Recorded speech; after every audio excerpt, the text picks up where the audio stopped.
പാലായിലെ തെരഞ്ഞെടുപ്പ് ചിത്രത്തെ വിശദീകരിച്ചപ്പോൾ ഞങ്ങളുടെ പ്രതിനിധി ശ്രീജിത്ത് പറഞ്ഞ ഒരു വാചകമുണ്ട്. താമര ചിഹ്നത്തിൽ ന്യൂനപക്ഷത്തിൽ പെട്ട ആളുകൾക്ക് വോട്ട് ചെയ്യാൻ സാധിക്കുമോ എന്ന്. അങ്ങനെ വോട്ട് ചെയ്യുന്ന തരത്തിലേക്ക് കേരളത്തിലെ പല നിയമസഭാ മണ്ഡലങ്ങളെയും മാറ്റിയെടുക്കുക എന്നതാണ് BJPയുടെ അജണ്ട. ഒരുപക്ഷെ തെരഞ്ഞെടുപ്പ് രാഷ്ട്രീയം ചർച്ച ചെയ്യുമ്പോൾ ഹൈലൈറ്റ് ചെയ്യപ്പെടുന്ന ഒട്ടേറെ മണ്ഡലങ്ങൾ ഉണ്ടാകും. രാഷ്ട്രീയത്തിലെ പരിചിതമായ മുഖങ്ങൾ മത്സരിക്കുമ്പോൾ ആ മണ്ഡലങ്ങളും ശ്രദ്ധ കേന്ദ്രീകരിക്കപ്പെടുന്ന സാഹചര്യമുണ്ടാകും. എന്നാൽ ചില മണ്ഡലങ്ങൾക്ക് പൊതു സ്വഭാവമുണ്ട്. അവിടെ ആര് മത്സരിച്ചാലും ചിലരൊക്കെ അല്ലെങ്കിൽ ചില പാർട്ടികളെ വിജയിച്ചു വരൂ എന്ന ഒരു മുൻവിധിയുണ്ട്. ആ മുൻവിധികളിലും മാറ്റമുണ്ടാക്കുവാനുള്ള ഒരു നീക്കം ആണ് ഇപ്പോൾ BJP നടത്തിക്കൊണ്ടിരിക്കുന്നത്. പ്രത്യേകിച്ച് ന്യൂനപക്ഷങ്ങൾ വിജയം നിശ്ചയിക്കുന്ന മണ്ഡലങ്ങളിൽ അടക്കം സ്വന്തം സ്ഥാനാർത്ഥികളെ താമര ചിഹ്നത്തിൽ തന്നെ മത്സരിപ്പിക്കുക എന്ന ലക്ഷ്യമാണ് BJPക്കുള്ളത് എന്ന് മനസ്സിലാക്കാൻ സാധിക്കുന്നു. അങ്ങനെ ലീഗ് വിജയിച്ച് എടുക്കുന്ന ലീഗിന്റെ കോട്ട എന്ന് തന്നെ വിശേഷിപ്പിക്കപ്പെടാവുന്ന മണ്ഡലങ്ങളിൽ അടക്കം ഇത്തവണ BJP നേതാക്കൾ അല്ലെങ്കിൽ ന്യൂനപക്ഷ വിഭാഗത്തിൽ നിന്ന് പെട്ട BJPക്കാർ മത്സരത്തിനുണ്ടാകും എന്നതാണ് വിവരം. അങ്ങനെ ഒരു മണ്ഡലം ആണ് മണ്ണാർക്കാട്.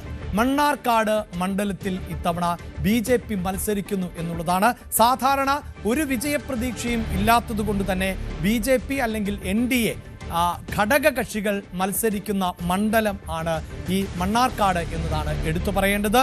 നേരത്തെ BDJS-ഉം അതിനുശേഷം AIADMKയും മത്സരിച്ചിരുന്നു എന്നതാണ്. അതായത് തമിഴ് മേഖലയിൽപ്പെട്ടവർ അടക്കം വരുന്ന ഒരു മണ്ഡല സ്വഭാവം മണ്ണാർക്കാടിനുണ്ട് എന്നതുകൊണ്ടാണ് AIADMK ഘടകകക്ഷിയായിരുന്നു കഴിഞ്ഞ തെരഞ്ഞെടുപ്പിൽ. AIADMK സ്ഥാനാർത്ഥിയാണ് മത്സരിച്ചത്. പക്ഷേ ഈ മണ്ണാർക്കാട് ഉൾപ്പെടുന്ന പ്രദേശത്ത് ഏതെങ്കിലും തരത്തിൽ ഒരു സ്വാധീനം ചെലുത്താൻ, ചലനമുണ്ടാക്കാൻ ഘടകകക്ഷികൾക്ക് സാധിച്ചില്ല. അതുകൊണ്ടാണ് മണ്ണാർക്കാട് ഇത്തവണ ഏറ്റെടുക്കാൻ BJP തയ്യാറെടുക്കുന്നത്. കഴിഞ്ഞ 2 തെരഞ്ഞെടുപ്പുകളിലും ഘടകകക്ഷികൾ ഏതെങ്കിലും തരത്തിലുള്ള ഒരു ചലനം സൃഷ്ടിച്ചില്ല എന്നത് ആണ് എടുത്തു പറയേണ്ടത്.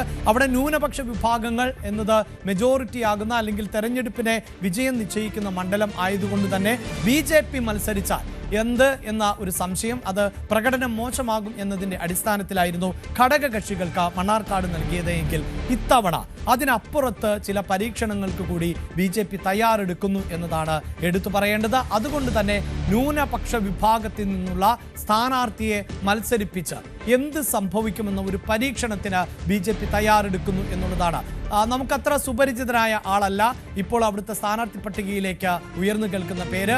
ജോമോൻ ചക്കാലക്കൽ എന്ന ടെലിവിഷൻ ചർച്ചകളിൽ അടക്കം പങ്കെടുക്കുന്ന BJPയുടെ നേതാവാണ് ജോമോൻ ചക്കാലക്കൽ. ന്യൂനപക്ഷ വിഭാഗത്തിൽ നിന്നുള്ള നേതാവാണ്, യുവ നേതാവാണ്. അങ്ങനെ ജോമോൻ ചക്കാലക്കൽ ഒരു പക്ഷേ സ്ഥാനാർത്ഥിയായി എത്തിയേക്കും എന്ന സൂചനകൾ ആണ് ഇവിടെ നമുക്ക് ലഭിക്കുന്നത്.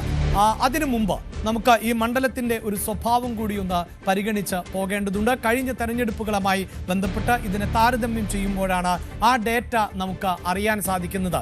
കഴിഞ്ഞ തെരഞ്ഞെടുപ്പിൽ അവിടെ നിന്ന് വിജയിച്ചത് ആര് എന്നത്, അതായത് 2021 നിയമസഭാ തെരഞ്ഞെടുപ്പിൽ N ഷംസുദ്ദീൻ നിലവിലെ MLA 83,639 വോട്ടുകൾക്ക് ആണ് വിജയിച്ചത്. അദ്ദേഹം UDFന്റെ സ്ഥാനാർത്ഥിയായിരുന്നു.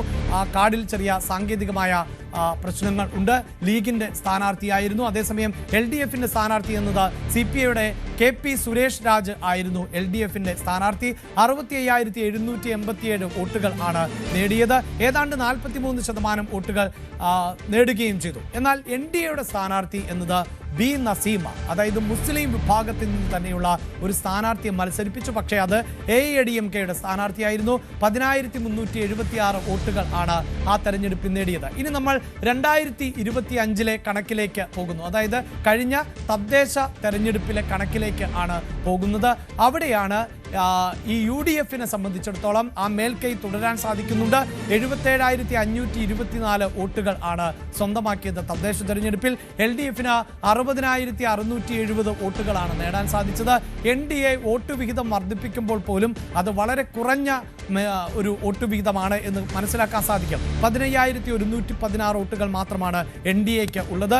UDFന് വലിയ ലീഡ് ഈ തദ്ദേശ തെരഞ്ഞെടുപ്പിൽ ലഭിച്ചു. 16,854 എന്നതാണ് UDFന്റെ കണക്ക്. അപ്പോൾ സ്വാഭാവികമായും നമുക്ക് സംശയമുണ്ടാകാം, എന്തുകൊണ്ട് ഇങ്ങനെ നില മോശമായിട്ടുള്ള മണ്ണാർക്കാട് ഒരു സ്ഥാനാർത്ഥിയെ BJP തന്നെ മത്സരിപ്പിക്കുന്നു എന്നുള്ളതാണ്. പ്രിയ പ്രേക്ഷകരെ, ഇവിടെ ഇതാ ഈ ഡേറ്റ, അതായത് 2025 ഡേറ്റ പരിശോധിക്കുമ്പോൾ ഇതാണ് സാഹചര്യമെങ്കിലും അവിടെ ചില മുന്നേറ്റങ്ങൾ നടത്താൻ, അതായത് ഈ തദ്ദേശ തെരഞ്ഞെടുപ്പിൽ ചില മുന്നേറ്റങ്ങൾ നടത്താൻ, ഈ തെരഞ്ഞെടുപ്പിലെ വോട്ട് വിഹിതം 15,116 എന്ന് പറയുമ്പോൾ പോലും ഇനിയുള്ള ഡേറ്റയിലേക്ക് പോകുമ്പോൾ അത് മനസ്സിലാകും, വളരെ കൃത്യമായി ചില മുന്നേറ്റങ്ങൾ നടത്താൻ BJPക്ക് സാധിച്ചു എന്നുള്ളതാണ്. അതായത് പുത്തൂർ പഞ്ചായത്ത് എന്നത് ഈ മണ്ണാർക്കാട് നിയമസഭാ മണ്ഡലത്തിൽ വരുന്ന ഒരു വളരെ പ്രധാനപ്പെട്ട പഞ്ചായത്താണ്. ആ പഞ്ചായത്ത് ചരിത്രത്തിൽ ആദ്യമായി പിടിക്കാൻ സാധിച്ചു BJPക്ക് എന്നുള്ളതാണ്. NDA 8, UDF 6, LDF 0 എന്ന നിലയിലേക്ക് എത്തി നിൽക്കുന്ന ഒരു സാഹചര്യം ഉണ്ടാകുന്നു. അപ്പോൾ ഇങ്ങനെ ഈ പ്രദേശങ്ങളിലെ പഞ്ചായത്തുകളിൽ അടക്കം ഉണ്ടായിട്ടുള്ള മുന്നേറ്റം. മറ്റൊന്ന് ബ്ലോക്ക് പഞ്ചായത്ത് ആണ്. ബ്ലോക്ക് പഞ്ചായത്തിലേക്കും ആദ്യമായി ഒരു മെമ്പറെ വിജയിപ്പിച്ചെടുക്കാൻ അവർക്ക് സാധിച്ചു. അതോടൊപ്പം തന്നെ മുനിസിപ്പാലിറ്റിയിലേക്കും ഒരംഗത്തെ എത്തിക്കാൻ സാധിച്ചു എന്നുള്ളതാണ് എടുത്തു പറയേണ്ടത്. മണ്ണാർക്കാട് അവിടെ മുനിസിപ്പാലിറ്റിയുടെ ഒരു വാർഡിലേക്ക് ഒരാൾ വിജയിച്ചു കയറുന്നു, ബ്ലോക്ക് പഞ്ചായത്തിലേക്ക് ഒരാൾ വിജയിച്ചു കയറുന്നു എന്നതാണ് എടുത്തു പറയേണ്ടത്. അങ്ങനെ ഒരു പശ്ചാത്തലത്തിൽ ആണ് മണ്ണാർക്കാട് തിരികെ പിടിക്കുക, എത്ര വോട്ട് വിഹിതം തങ്ങൾക്കുണ്ട് എന്നത്. അതായത് BJP ടിക്കറ്റിൽ തന്നെ ഒരു സ്ഥാനാർത്ഥിയെ മത്സരിപ്പിച്ചാൽ എത്ര വോട്ട് വിഹിതം നേടാൻ സാധിക്കുമെന്ന ഒരു പരീക്ഷണത്തിലേക്ക് BJP പോകുന്നത്. അവിടെ BJPയെ സംബന്ധിച്ചിടത്തോളം അങ്ങനെ ന്യൂനപക്ഷ വിഭാഗത്തിൽ നിന്ന് ഇപ്പോൾ ഒരേ ഒരു പേര് മാത്രമാണ് ഉയർന്നു കേൾക്കുന്നത്. ആ പേരാണ് നേരത്തെ സൂചിപ്പിച്ചത്, ജോമോൻ ചക്കാലക്കൽ എന്ന പേര്. ടെലിവിഷൻ ചർച്ചകളിലടക്കം പങ്കെടുക്കുമ്പോൾ മാധ്യമ വക്താവ് എന്ന നിലയിൽ ആണ് ജോമോൻ ചക്കാലക്കൽ ഇപ്പോൾ ടെലിവിഷൻ ചാനലുകളുടെ ചർച്ചയിൽ പങ്കെടുക്കുന്നത്. യുവ നേതാവാണ്, ചർച്ചകളിലെ സാന്നിധ്യമാണ് എന്നത് എടുത്തു പറയേണ്ടതാണ്. ഒപ്പം ന്യൂനപക്ഷ വിഭാഗത്തിൽ നിന്ന് ഈ മണ്ണാർക്കാട് പോലെയുള്ള ഒരു പ്രദേശത്ത് ഒരു സ്ഥാനാർത്ഥിയെ മത്സരിപ്പിക്കാൻ സാധിക്കുന്നു എന്നതുകൂടിയാണ് ഇവിടെ എടുത്തു പറയേണ്ടത്. അപ്പോൾ ക്രൈസ്തവ വോട്ടുകൾ തങ്ങളുടെ അക്കൗണ്ടിലേക്ക് എത്തിക്കാൻ, അല്ലെങ്കിൽ ആ വിഭാഗത്തിൽ നിന്ന് ഒരു നിശ്ചിത ശതമാനം വോട്ടുകൾ എങ്കിലും എത്തിക്കാൻ സാധിക്കും എന്ന് BJP പ്രതീക്ഷിക്കുന്ന സാഹചര്യമുണ്ട്. മറ്റൊന്ന്, ഈ മണ്ണാർക്കാട് എന്ന് പറയുന്ന പ്രദേശം നിരവധിയായ കുടിയേറ്റക്കാർ ഉള്ള പ്രദേശമാണ്. കോട്ടയം ഉൾപ്പെടെയുള്ള പ്രദേശങ്ങളിൽ നിന്ന് കുടിയേറ്റക്കാർ നിരവധിയായി ഇവിടേക്ക് വരുന്ന സാഹചര്യം ഉണ്ടാകുന്നു. അപ്പോൾ ഈ കുടിയേറ്റ വോട്ടുകൾ ഒരു പക്ഷേ അനുകൂലമാകും ഇത്തവണ BJPക്ക് എന്ന നിരീക്ഷണമുണ്ട്.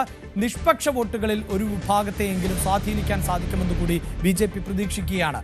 ഇങ്ങനെയുള്ള ചില പരീക്ഷണങ്ങൾ കൂടി മിഷൻ 2026 ഭാഗമായി BJP നടത്തുന്നു എന്ന് തന്നെയാണ് എടുത്തു പറയേണ്ടത്. പ്രേക്ഷകരെ ഓർമ്മിപ്പിക്കാനുള്ളത്, BJP ഫോക്കസ് ചെയ്യുന്ന 34 മണ്ഡലങ്ങളിൽ പെടുന്ന ഒരു മണ്ഡലം അല്ല എന്ന് പറയുമ്പോൾ തന്നെ അതിനപ്പുറത്ത് ന്യൂനപക്ഷ വിഭാഗങ്ങൾക്ക് മേൽക്കൈയുള്ള, നേരത്തെ സൂചിപ്പിച്ച പാല പക്ഷേ ഒരു രാഷ്ട്രീയ കേരളം ചർച്ച ചെയ്യപ്പെടുന്ന മണ്ഡലമാണ്. ഒരു പക്ഷേ മലബാറിൻ്റെ വിവിധ മേഖലകളിൽ ക്രൈസ്തവ വിഭാഗങ്ങൾക്കും മുസ്ലിം വിഭാഗങ്ങൾക്കും വലിയ വോട്ട് വിഹിതം ഉള്ള മണ്ഡലങ്ങളിൽ അടക്കം BJP തന്നെ നേരിട്ട് ഈ തെരഞ്ഞെടുപ്പിൽ സ്ഥാനാർത്ഥികളെ മത്സരിപ്പിച്ച് ഒരു ഡേറ്റ, ഒരു കണക്ക് ശേഖരണത്തിലേക്കോ അല്ലെങ്കിൽ എത്ര കണ്ട് വോട്ട് വിഹിതം ഉയർത്താൻ സാധിക്കും എന്ന ഒരു പരീക്ഷണത്തിലേക്കും കടക്കുന്നു എന്നാണ് നമുക്ക് മനസ്സിലാക്കാൻ സാധിക്കുന്നത്. കൂടുതൽ വാർത്തകൾക്ക് News 18 Keralam YouTube channel subscribe ചെയ്യുക.